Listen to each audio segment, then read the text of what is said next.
Hey friends, if you wish to fix DHCP server not working on your Windows 11 computer, then please watch this video. I will guide you through the resolutions.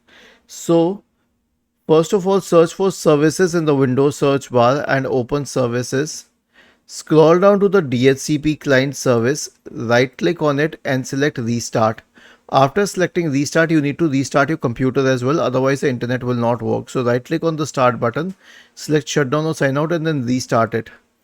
The next solution is to make sure that the IP address is obtained automatically. Press the Windows key and the R key together to open the run window. Type the command ncpa.cpl and hit enter. Right click on the active network connection and select properties. Double click on Internet Protocol version 4.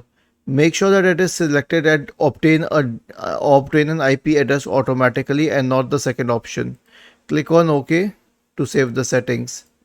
The next solution is to run the network troubleshooter. Right click on the start button and select settings from the menu. Go to the system tab and then in the right pane scroll down and select troubleshoot.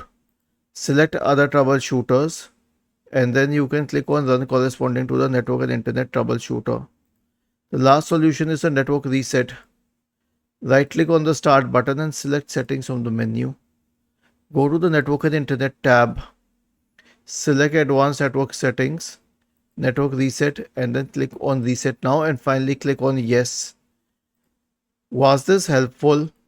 If yes, then please subscribe to the channel. If not, then let us know in the comment section of the video on how we could help you further. Thank you for watching this video and have a nice day.